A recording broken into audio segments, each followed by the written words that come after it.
tell me about when you decided to do it. What triggered it off, anyway? Your RAF display. I was Made you a bit cross, didn't very disappointed with that because there was absolutely no mention made of the Royal Sick. Well, I didn't see any if there was. And I knew that he had quite a bit sent to him. There was Gibbo, we called Gibbo, a chap called Gibson who lives in Witney, married a local girl. Jeff Oakley, who married a local girl. They both submitted stuff, I believe, to what's the local magazine we have? What would it be? Not the Bampton Beam. Yes, the that was Bampton it. Beam. Yes. Okay. Whoever was running that at the time. Yeah. And also, he had asked that corporal had asked for. Yes, that was David Duncan. Yeah, David Duncan had asked for some information, and some had been sent to him. Yeah. And some had been sent to the Beam. Yes. But I saw no evidence of it at all. I had previously also rang David Duncan and said, well, can I help you in any way? Yes. And he said, yes, I'll let you know, but I never ever heard from him. So, and I explained to him that I'd been stationed there for years. You know, I never knew that he had input from your lot. No, well, you wouldn't. No, because it didn't appear. No. And I will ask him about that, because I've now made contact with him again. Yes, so anyway... yes. That was really what triggered it all off, and I put the remark in, and you picked it up. Yes, and you said somebody ought to write. Yes, and I said do it. So I talked myself into a job, as I said in there. Yeah. Yes, you did. And it was an interesting job. It was a very interesting job, and I really hadn't a clue how I was going to go about it to start with. And then I thought, well, I belong to the Royal Signals Amateur Radio Society. Yeah. I know for a fact that a whole load of those radio amateurs were stationed in places where I was stationed, were connected with Bampton and so on and so forth. So I put an inquiry out in that. There was, apart from that, there was we have a server which the Royal Signals people submit to, and I put a submission into that. Also, more importantly from my point of view, as I wear the tie, was ex-boys. We were all boy soldiers together. Yes, I thought that was very interesting. Boy soldiers. We had been trained to do any of the jobs that the men could do.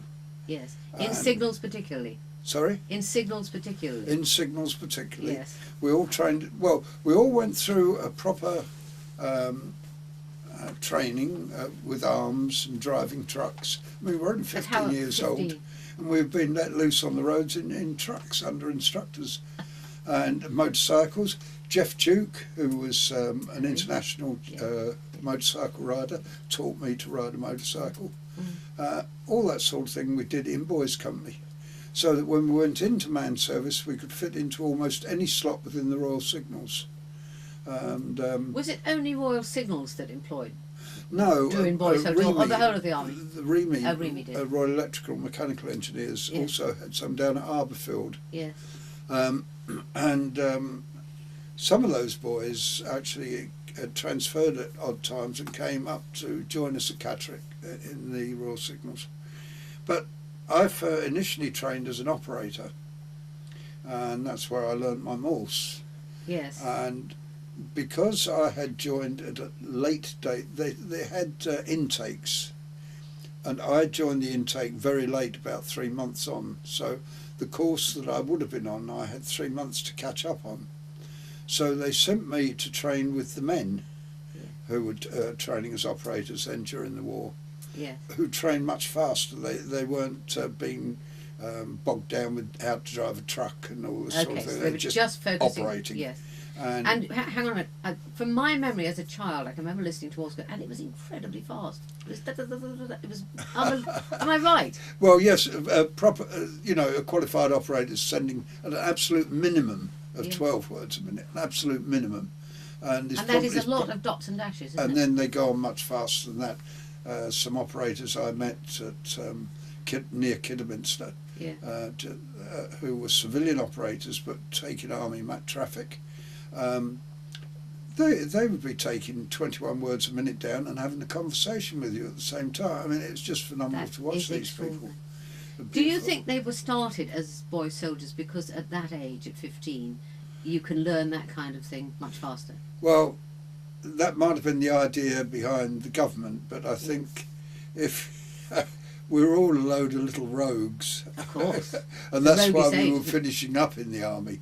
I mean, I was a naughty boy at home and was caught pinching money because I wanted money to buy radio parts. My hobby was radio, even at that early age. Yes. And my mother was my stepmother. She was a lovely woman. I'd love to say to her, "I'm sorry, Mum, I gave you such a run around when I was a youngster." But a lot of lads would like to say that. She was a state-trained nurse, sister in the local hospital, and all the rest of it. And I think she thought I shouldn't be out delivering meat on a Saturday and things like that. But I was quite happy to do that to get the money. Yeah. But she wouldn't allow me to do it. Yes. And so I started pinching it wherever it was lying about. And this was to make your own radio? Sorry? This was to make your own radio? Yes, to buy the bits to do it, you see. I'd go across the old second-hand shop and buy a couple of valves or and whatever. how did you learn that? Out of books or talking to people? Yes, I've got a feeling that I couldn't read properly as a kid too, because she was always saying to me, sit down and read out aloud to me. Yeah. But once I'd got this idea of radio, I wanted to learn about radio, I used to get off the school bus, go straight into the library and get a book out on radio and start reading about it. Yeah. I became so intrigued in making the darn things, which was simple in those days. You just screwed it down to a piece of wood. And that really is what got me going on radio. It was... And so how did the chance come up of becoming a boy soldier? How did you know about that? I didn't. My father wanted to put me into the Navy. He made inquiries. There was no availability for boys at that particular time for some reason or another. So what date are we now? We're talking 1943. Okay. And he probably started looking about 1942 because it was early February that I joined the Royal Signals. But I said, well, no, I don't want to go in the Navy anyway, and I'd like to go in the RAF. I wanted to be a wireless operator air gunner, which was probably a good thing that I wasn't, because we lost those poor souls at a rate of knots. But I suppose the wireless operator part was still hanging on. I failed the RAF exam on the mathematics. They had boys, aircraft apprentices, I think they called them. But the Army said yes, they would have me in, so I went up to Catterick in February 1943 as a boy soldier. Okay. And that was your basic training, wasn't it? That was my basic training. I knew Morse at that time. Yeah. I also knew about radio, yeah, which stood me in good stead, because although I was 2 or 3 months behind the main course, I was on top of them before those guys had even caught up to me, so to speak. Yes. So I did well in there and came out of the boys' service in 1945 and was posted to Droitwich in Worcestershire. So were you there in Catterick for 2 years? Is that right? 43, yes, I was there from February 43 to my 17th birthday on May the 16th in 1945. And then off to Droitwich? And then they sent me out into man service, straight out. And what's at Droitwich? Droitwich was the transmitter station. Okay. It was the other end, so to speak, for Bampton. Right. And although Bampton wasn't in existence at that time, it was, but it wasn't heard of so much in those days. It was, they had built it by 1943, I tell a lie, but we didn't know about it up there. We were more concerned with a place called Eoka that seemed to be the main station in those days. But at Droitwich it was transmitters, high power transmitters, transmitting to all over the world, Singapore, Accra, well, not Singapore because it wasn't free then, but Accra, Nairobi, Canada, Washington, all over the shop there we were transmitting. So is Droitwich the hub? Is it for the... Droitwich was this main transmitter hub station, yes, if you like. Yeah. It was controlled from London, yeah, at the Citadel, which was underground. All the wireless operators were underground there. Where? Do you know where? Whitehall, I believe. Somewhere in Whitehall, okay. Somewhere around about Whitehall. Yeah. It was called the Pit. The lads all called it the Pit. Yep. And I briefly stopped off at the barracks there. Well, they weren't barracks, they were private houses which had been taken over by the service. On my way from Droitwich, on my way from Boys' Company to Droitwich, that was the sort of holding place. It was War Office Signals, it was called. So I was posted there, and then posted from War Office Signals London to Droitwich. Okay. And that was my first main posting, was there. For how long? What, at Droitwich? Yes. I was about there 2 years, but I also, while I was there, went to this, which was a post office wireless station near Kidderminster, known as Park Attwood, and that was a big private house. It was on the side of a hill, and the aerial stood on the side of the hill. It was a bit difficult to maintain, but because I was told, because the services had taken most of the post office engineers, Yeah. the service was sort of putting the trained service engineers back in to the post office to assist them in their maintenance. So I was posted to this small station. There was about 4 radio receivers there. That's all that was there. With these civilians, there was half a dozen ATS girls doing cooking and driving the truck. Yeah. And it was quite a nice place and quite exciting. I mean, I was 18 then, 17, 18. And of course, to be dumped with a load of ATS girls in a small place like this. And it had a little, it'd obviously been a barn, but it had an upstairs to it. Yeah. So we used to have dances up there every night. You know? Lovely. Yeah. And it was good fun. And the work is mostly, I'm just going back to the photographs in your book, sitting there with these big earphones on, Right. listening to Morse code, translating it Yeah. into words. Yes. Yes. Yeah. Which gets sent to. Wherever, all over the world, Okay. really. Okay. That So was are you passing it on as Morse code, or are you passing it on as? No, that was messages? getting passed on as Morse code in those it? days. Right. What they called high-speed Morse, Yeah. because the guys would type it up on a thing called a perforator, Okay. which did exactly that, holes. perforated strips of paper, punched holes in it, Yes. and then you fed that into a little machine, Yeah. which sent the signal out down the line to key the transmitter. Okay. And so it was high-speed Morse. And at the other end, they had a thing called an undulator, which was connected to the radio they were listening to. And it was a very simple device.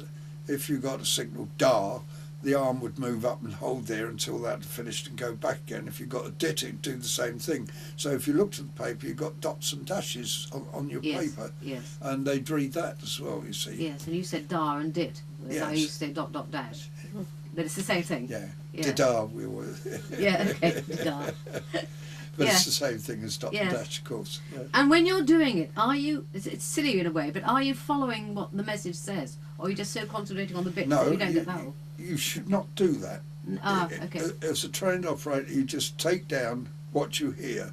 Yes. So, I mean, A because bit at a time, not Yeah. really making sense of the no, whole. if you try and do that, when you come to what was quite commonplace, 5-figured cipher, 5-lettered cipher, which was groups of 5 letters, made no sense. Yeah. So you would So when it's encoded, it would make sense anyway. no sense at all. So you'd merely take down what you received, Yes. and it's a marvellous thing that your brain becomes your hand, you know. And It's quite different, isn't it, from being a translator, for example? yeah, you know it, and it just flows off the end of your pen. Yes. I mean, it still does that for me today. Does it? Yes. That's And interesting. although Morse is no longer internationally required, it's almost declared redundant. We radio hams especially still use it. Good. Because when radio conditions are extremely bad, Morse will get through where speech or teleprinter or any of the others won't. Yeah. Yeah. So that's why we use Morse. Yes. So I can't even ask you the question. When you're sitting doing this, were you aware of any incredible message that came from? I wasn't, but No. there is one recorded in there Yeah. of, and that was much later on in years, when it was on teleprinter, Yes.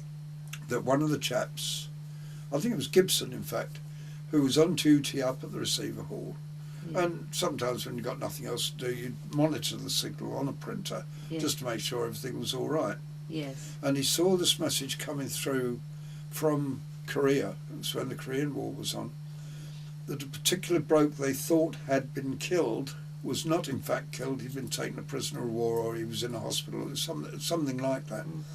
But because of the secrecy, he couldn't ring up the woman and say, "Don't worry, your husband's all right." Yeah. Yeah. But yes, so occasionally that did Yes. happen, but Yeah. seldom. When the atomic tests were carried out in Woomera, Mm. we were naturally waiting for that. We knew what was going to come, so we were naturally waiting for it to see that the tests had been carried out as it went through on its way to London. Yes. So you're sitting there, very aware of important events happening on the Absolutely. road. Yes, right Absolutely. on the top of it. Yeah. Field operator, you see, I was what they called a base. This was a base station. Yeah. When you got down to field level, which were the smaller radios in the backs of trucks, bouncing along over muddy roads and goodness knows where, the guys were very aware of what was going on and what they were sending. Yeah. And they also used to encrypt their own messages, a lot of them, so they'd see it in plain language and encrypt it and then send it. Whereas base stations tended to have their own encryption rooms, and it was all encrypted, and those guys would be the only people who know what it was about, because when it went out into the transmission room, it was just a load of garbage, which... Gobbledygook. Yeah, Yeah. absolutely. Yeah. Yeah. Okay, so after Droitwich, what happens next? Droitwich, I was then posted to Singapore. Oh gosh, what a difference. Yeah. I was there only for 3 days, and I was posted up to Malaya Yes. to support the Indian Army and the Gurkhas. They were more or less left over from the war. This would be 1948. Yeah. And that was a nice little posting. I had my own little hut and 5 transmitters in it. How far from the fighting front are you? Well, the war's over by then. Oh, okay. All right. But the Japanese were still there as prisoners Yes. of war. There was also trouble in Malaya for a long time, wasn't there? After. Yes, Yeah. well, I was there. That was the communist Yes. problems. They seemed to be content with derailing trains and stealing the mail for whatever reason, and that was there. But occasionally, soldiers who were on the trains to guard it would get killed. So we did have some losses in that respect. Yeah. And then, of course, it turned into more serious problems. But eventually, that was put to rest, and we got a fairly easy life. I mean, I used to get on my motorbike because I was responsible for all the radios in South Malaya. Yeah. Get on my motorcycle, and it never used to occur to me somebody might take a pot shot at me. I'd just get on a toolbox on the back, and off I'd go down to Johor Bahru, enjoy the ride, you know. And some of the roads, I suppose, would have been ideal for an ambush or something of that sort, but no, it never occurred to me, and it never happened to me. Touch wood. This is the optimism of the young, I think, isn't Yeah, it? yeah, absolutely. Yes. And so that was interesting. I caught dengue fever, when I was Oh. there, that was not pleasant. No, it's a very devastating thing. It takes some time to get over, Oh doesn't it? dear, oh dear. And when I think back on it, I was totally neglected. I went and saw the MO, and he said, "Oh yes, dengue fever, so many days off." Well, I was on my own in this hut. So I just went back into this hut, and there I lay for about 2 or 3 days, sweating buckets and not knowing where I was. But even that didn't really occur to me that there was something wrong there. You know, I remember the first day I managed to stagger up to the canteen and get a meal. It was marvellous. Yes, But that's incredible. you just don't, Yes. never thought of it. I'll come to some of this later, because I was even looking at the Bampton life in your book. I was thinking, oh, they wouldn't put up with that now. Anyway, that's jumping ahead. Yeah. That's jumping ahead. Okay, so Singapore then? Singapore. And Malaya, sorry. It was Malaya. I did 2 tours in Singapore. Yes. I met my wife in Singapore, who I had met at Catterick when she was in the ATS. Ah. But now she was in the RAF as a Yeah. WAF in Yeah. Singapore. Yeah. And I met her again out there. Yeah. And we got married out there in November. I ought to remember, didn't I? Yes, you 48, should. I think it was. Right. So that was when I got married out there. Yeah. And we lived in various private accommodations around and about Singapore. I had, by that time, I was a sergeant, and I was in charge of the radio station there. We had just outside, not far from Changi Jail, actually. It's called 4 Mile Point, and it was been a rubber plantation. The camp had been built by the Koreans under the Japanese when they were there, who dug a hole out of the ground, stuck a building in it, and that had become the transmitter hall. And then the soil that came out, I thought it was a genius idea. As they dug the soil out, they piled it round the edges. So To make you invisible, almost. very. Yeah. It was a lovely place. Yeah. The only trouble with it was when it rained, the water used to pour down the chute straight into the transmitter hall. Yes. And that was difficult. We used to have to get the pumps out then. But it was In something like that, how are you getting electricity? getting... Electricity? Well, it never occurred to me, but I suppose it must have come off the local grid down the road.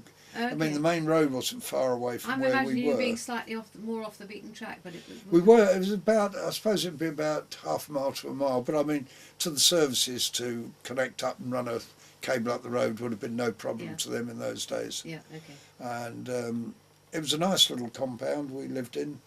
The huts were very basic, and it was only a small number of us, probably about 50 on that station. We wore nothing else but towels and Chopplies all day long, until we got an OC was posted into the station. You got what? An officer commanding. Okay. There was just one admin sergeant in charge of the place before, Yeah. and this officer got posted in to take over. I don't know whether he was posted in to sharpen those chaps up, you know, or what it was, but he wasn't having any of this walking around in towels.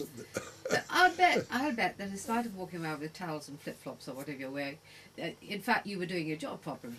We were comfortable, Yes. cool. So it doesn't make any difference, does No, it really? no. Yeah. But no, we had to wear, and that, when I come to think of it, once we then had to start wearing our shorts, Yeah. And long socks. long socks and puttees, Oh no. and for some considerable while boots. Yes. Whereas we just used to have these Chopplies on, you know, and Yeah. slop around those. But of course, with the belt round your waist, Yeah. you're holding in the perspiration. Yeah. It wasn't long before I developed prickly heat. Yes. And Yes. started jumping about Yes. and this sort of thing. In fact, you were probably very wise to go native and just wrap something like a sarong around. Absolutely. Yeah. Absolutely. It's interesting. But it wasn't long after that I don't know who it was who complained, but somebody complained that it was extremely dangerous walking around with hobnail boots on when you're handling 4,000 or 5,000 volts. Yeah. So we were allowed to wear plimsolls for a while, and then they got the bright idea of issuing us with shoes. So it was shoes and long socks. It was it's ridiculous, but there we go. Yeah. That was a lot better. The best way to dress is always as the natives dress. Yeah, actually. absolutely. Yeah. Your own version of it, of course. Yeah, well, of course they had the sarongs, wasn't it? The Yes. Malays, you see. Yeah. Oh.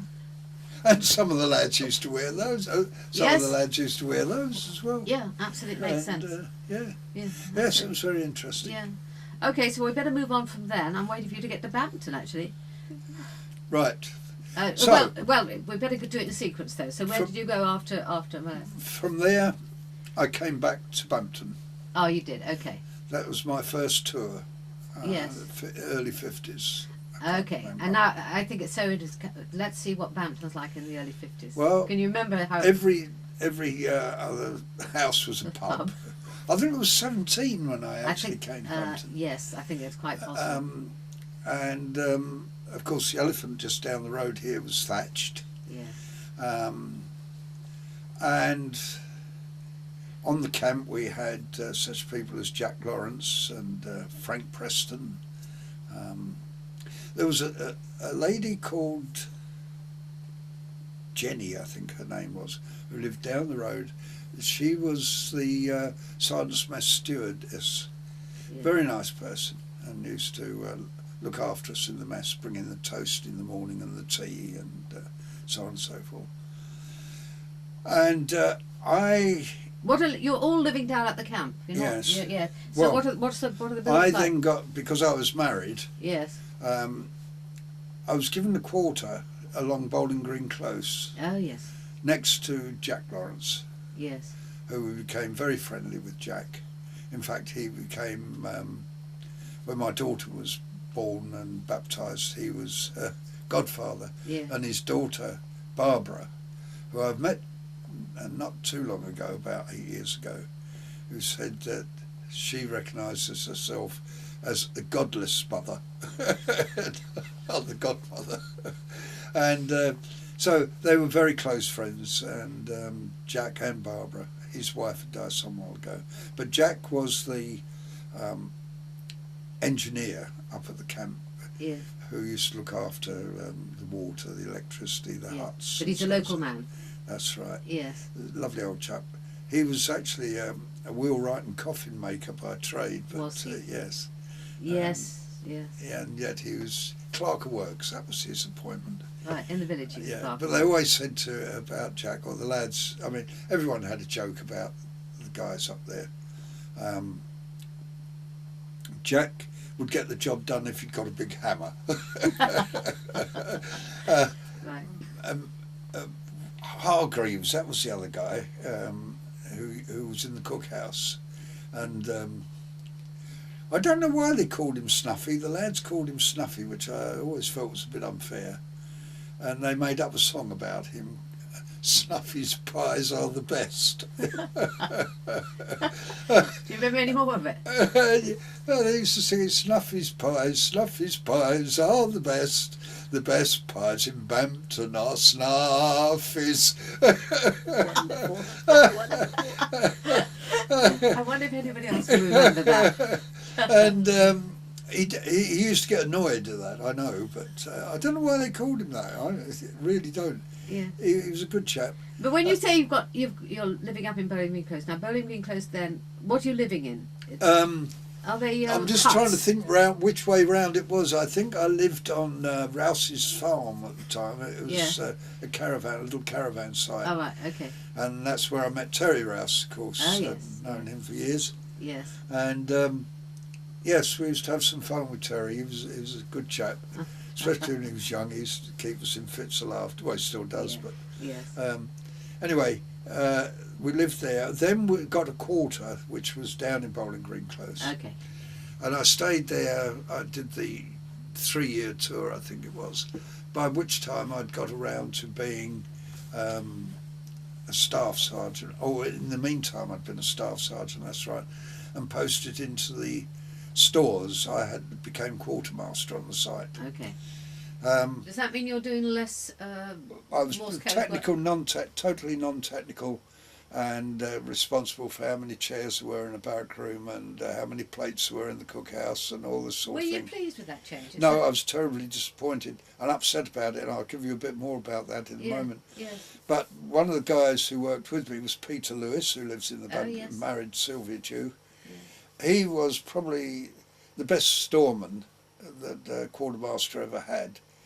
If we were short of anything, I could rely on Peter to make it up. I don't know how he used to do it half the time, but he'd come into me and say, "AQ, we're a couple of plates down." I'd say, "All right, Peter, well, yeah, I'll fix it." And somehow or another, the plates would get made up after he'd been on a visit to the stores at. I was just outside Oxford.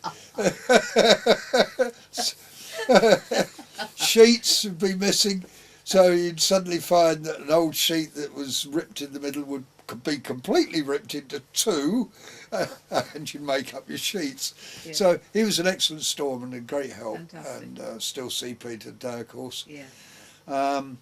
And so life went on like that, and I remember one day going to Major Petty, who was our OC at the time, a territorial officer.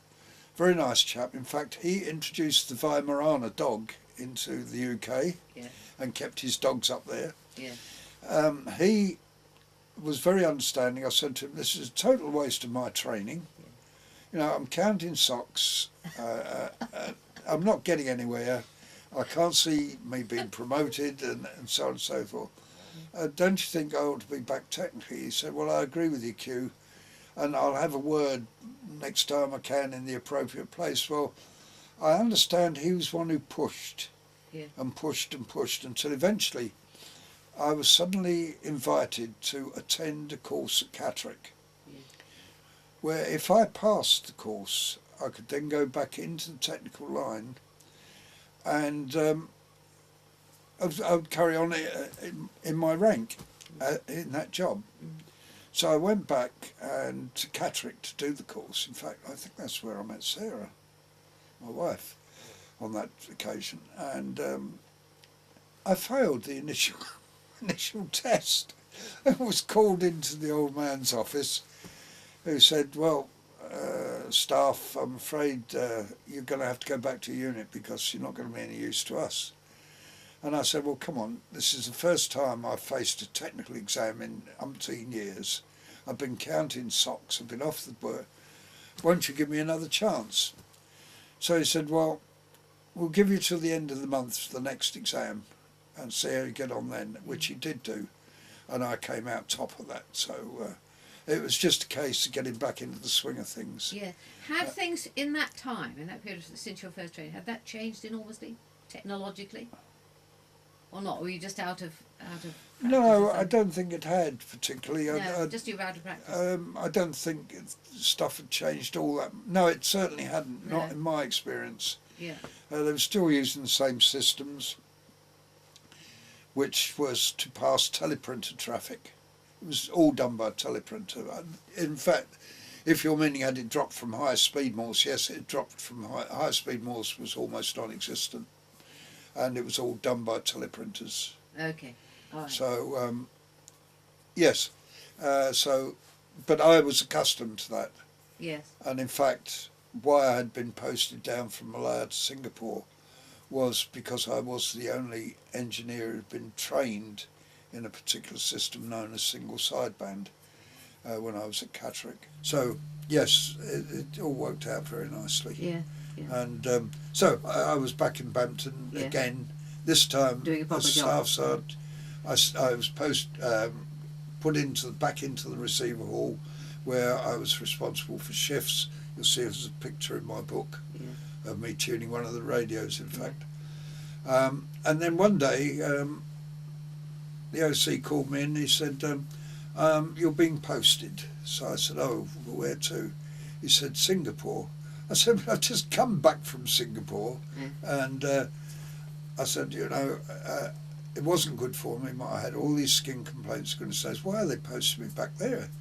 He said, "Well, I don't know. You know how these people think up at wherever it was. They dobbled out these postings. Oh, Reading, that's right."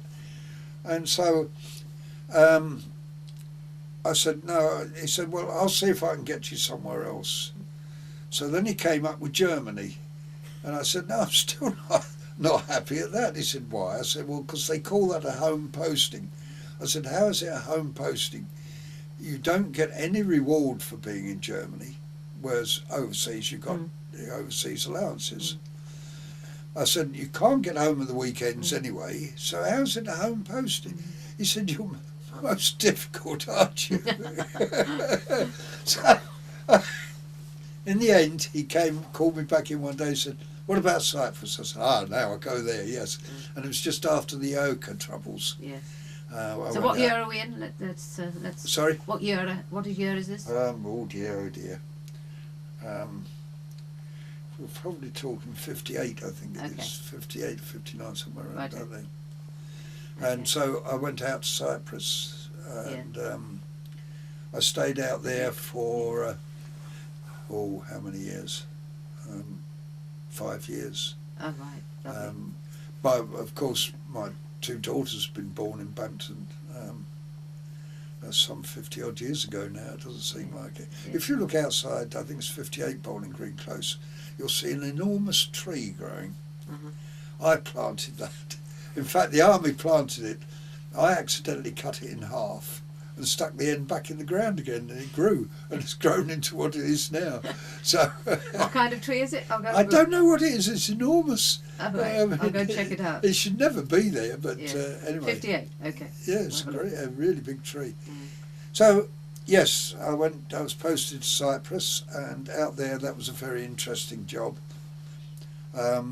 We were on. I don't mention it at all in there because although it would have eventually have been connected to the Army Wireless Chain, as it was called then, it was remote. It was secret radio connected with GCHQ. Yes. Get it right at the moment, and it was connected with them, and we were doing the same sort of work, only on a military basis as they were doing at Cheltenham.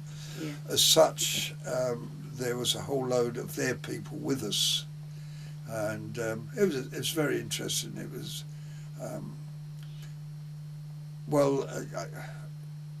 don't suppose there's any problems about telling what happened in those days. It was, of course, the Cold War and so forth. And you may recall there was one of our planes shot down by the Russians. Is that the U2 incident? That's right. Yes. Gary somebody or another, but yes, this is about the idea was 59, 60, yes. that you would fly a plane up the borders of Russia, which would activate their radar systems and all their military radios, and of course these guys from GCHQ would sit there and monitor what was going on, and therefore we would learn their procedures. He must have strayed over the edge and got shot down as a result of it. Yeah. So it was all that sort of work, but I had to maintain the equipment. I was responsible for the workshops maintaining the equipment. Where exactly? This is in Famagusta. Oh, in Famagusta. Just okay. outside Right. Famagusta, the station was. Yeah, exactly. Again, that's another thing. That was a 4 mile point too. I never thought of it like that before. Yeah. But I stayed there and did a couple of tours there. And I was about to go into a third tour. Yeah. When a very old friend of mine turned up, exactly the same rank. By this time I was Warrant Officer Class 1. And this guy turns up also as a Warrant Officer Class 1. Well, you can't have two WO1s on the same station. This was obviously a mistake by these people in Reading again. And so the OC had us in, and he said, well, I want you to have a think and talk amongst yourselves over the weekend, but one of you's got to go back to UK. So we went away, and I said to Chippy Carpenter, well, I don't want to go. And he said, well, no, nor do I want to go. So he said, well, we'll just leave it up to the old man. I said, all right then. So we went back in on the Monday morning, and the OC said, well, have you decided? So we both said no. He said, well, I'll tell you what we're going to do. We're going to flip a coin for it. Well, I was stupid, as I always am, and opened my big mouth and said, I'm not going to have my future decided on the flip of a coin. So he said, well, that's fair enough. I'll decide, you're going. So I fell right into that one. And I came back to Bampton. I was asked where I would like to be posted. I was given that choice. And because the HQ was at Gloucester in those days, I said, I'd like to go to Gloucester. Well, my feet never touched Gloucester. Gloucester immediately posted me back to Bampton because I'd been here before. Yeah. So that was when I got back to Bampton again for the second time and last time. Before we go any further, I believe you had something exciting happen to you in Singapore which we missed out on. In Singapore? Yes. Yes. It was called the Maria Hertog riots. Yeah. In fact, it's actually on the internet. I did look it up on one occasion. Yeah. When the Japanese were coming into Singapore, a Dutch family, apparently, Hertog, I assume their names were, asked a Malayan family to look after their baby. And they were going to get out and leave the baby behind with the Malayans, who would bring it up as a Malayan. The Japanese wouldn't know, and therefore the baby would survive if they didn't. Well, when the war finished, these people were still alive and came back to claim their daughter. But she had become too much of a Malayan, and she didn't want to go back with the family, and the family didn't want to let her go. The communists seized on this as an opportunity to cause a riot, which they did. And so they started going round where possible, beating up Europeans and doing all sorts of nasty things with throwing them in the Rothschild Canal, which was a filthy canal, and killing people. And but when this started, my wife Sarah and I were in a cinema. And when we came out, they couldn't get rid of us quick enough. They wanted us out and away from the place. And we got outside and we could see upturned taxis on fire and things like that. And it never occurred to me that this riot had started. We'd heard there was rumblings, but we never thought there'd be a riot, else we wouldn't have gone out. So I had a motorcycle in those days, and we got on this motorcycle to go home. And as we came up a road called Orchard Road near Tanglin, there was a roundabout which led into the camp, and there were Chinese right across the road, and they were obviously going to try and stop us. So I shouted to Sarah, "Hold on." I dropped it down into second gear, stuck my thumb on the horn and just went straight at them. And I thought, well, if you're going to have me, I'm going to have you as well. And they jumped back, of course, and one made a grab at Sarah's hair and missed, and we got this roundabout, and I went the wrong way round it.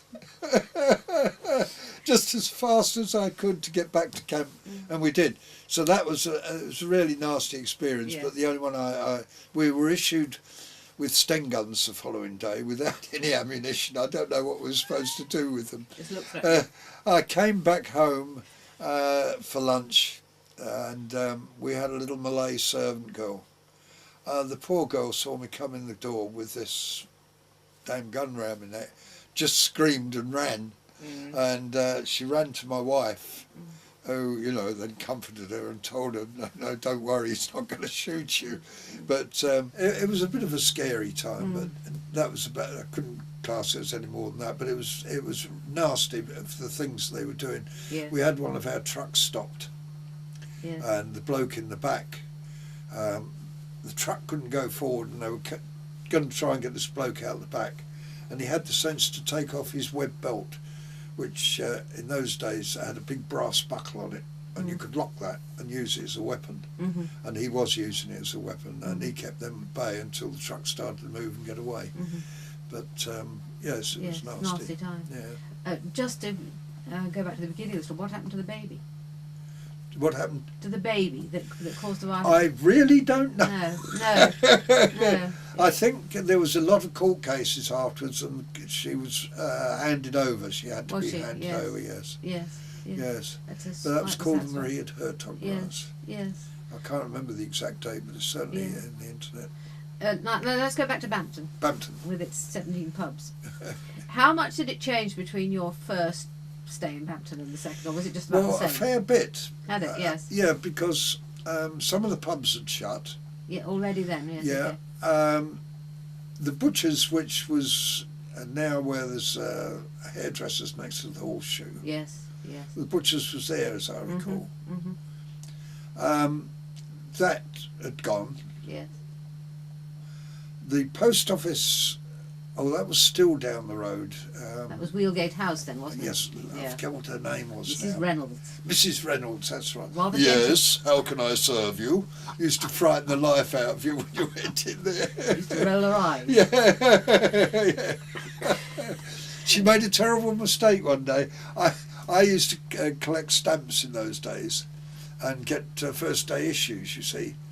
I went in there one day and said, "Can I have a first aid issue?" She said, "Yes," stuck it on, stamped it, and it shouldn't have been done until the next day. Oh, right. She'd got the stamps in, obviously, and anyway, she went balmy and begged me to give it her back, because here we are with the first day issue with the wrong date on it.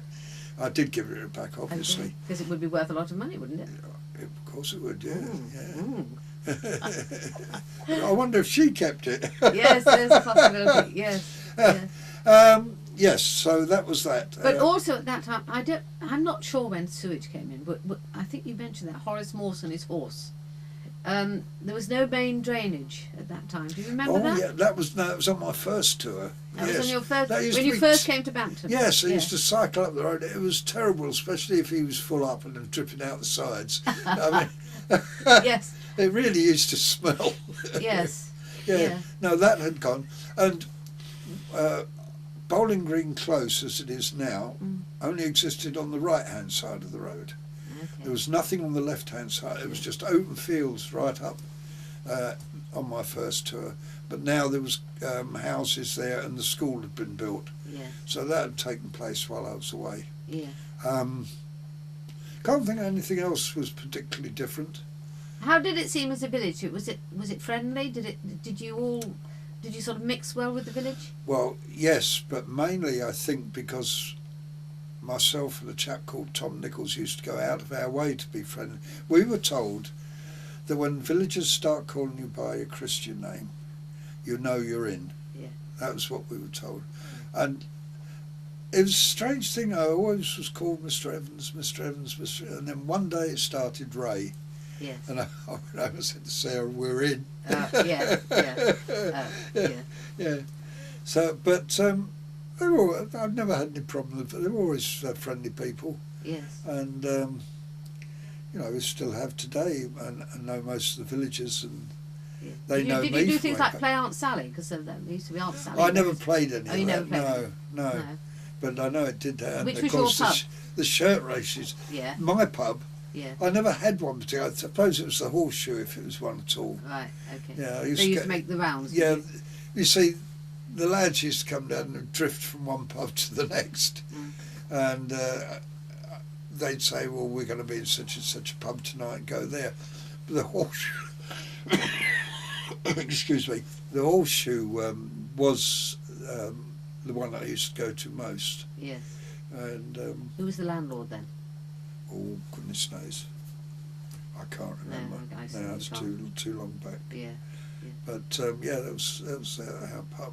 And the shirt race, had that started? That was the shirt race, we used to 57. always have an entry. Did you? Yes.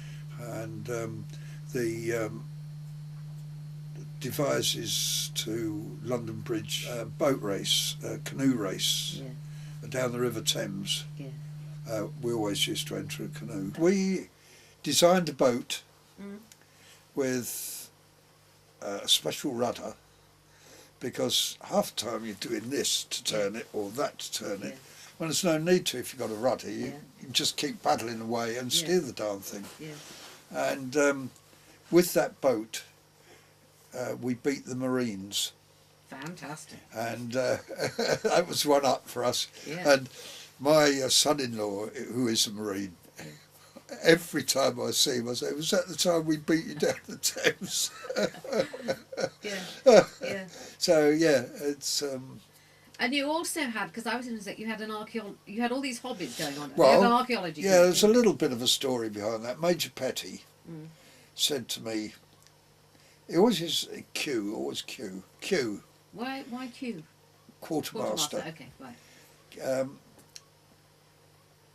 We've got to do something with these chaps, you know. He said they're getting into mischief and they're sitting in that canteen every night. You can't get in there for cigarette smoke, and so on and so forth. He said they've got to have hobbies. So he said, "You got a hobby, haven't you?" I said, "Yeah, radio." He said, "Well, why don't you get some interest in that?" I said, "They won't be, but I'll try." In actual fact, I've got about 3 or 4 interested. But then it started, well, let's try this, that and the next thing.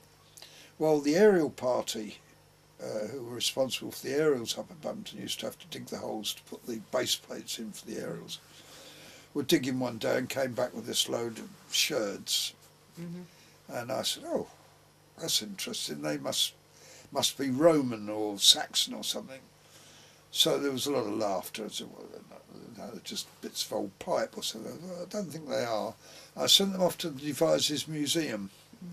And they classified them and came back and said, "Well, no, they're Romano, Saxon or whatever they were," and so on and so forth.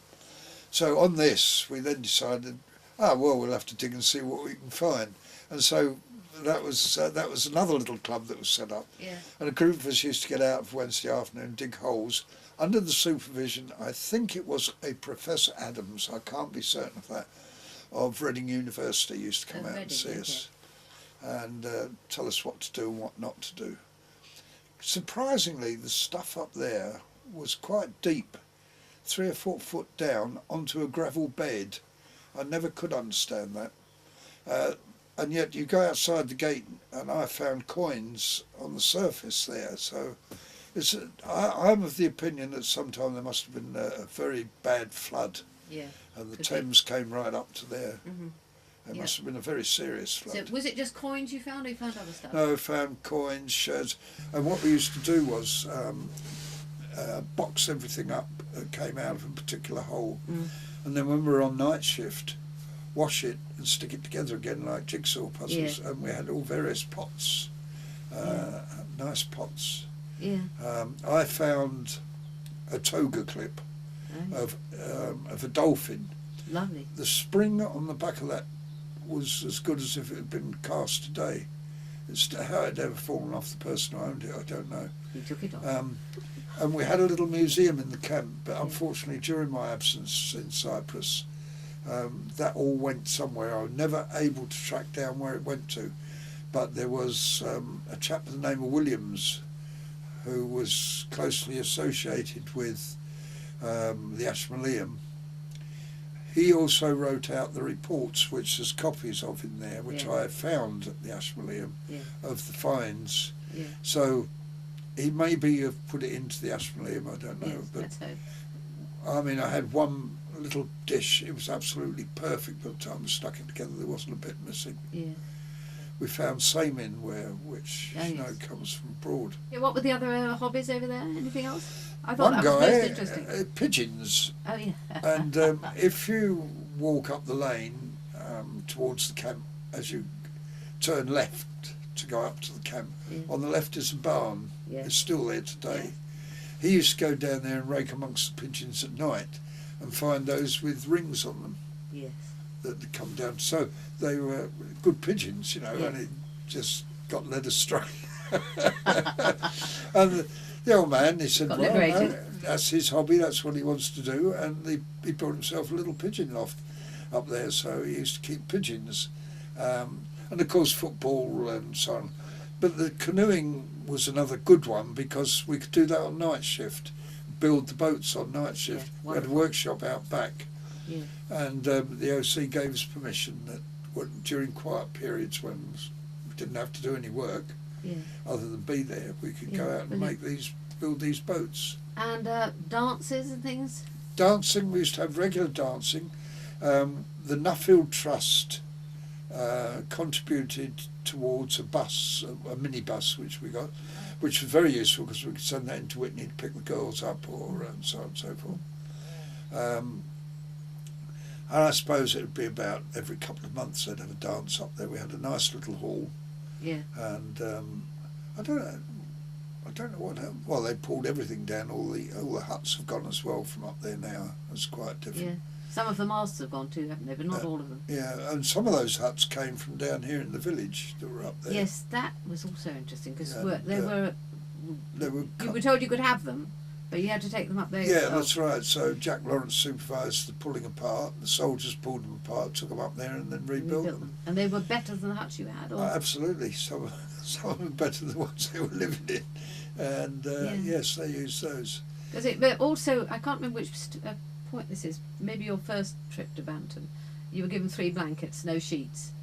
That would have been in the first tour. I was all right because I was living out. But there'd be a few complaints now, wouldn't there? Oh, absolutely. Yes. Absolutely. Yes. Absolutely. And cold places and not enough heat and just one coal-fired or wood-fired thing in the middle. Yeah, that's right. It was a little pot stove. Yes. And that was one of the plagues for the quartermaster. You see, you suddenly find you're going short on chairs.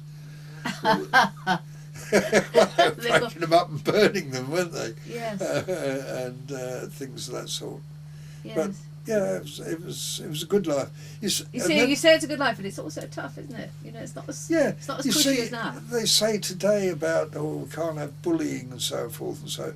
But in my view, basic training in the army is nothing else but bullying.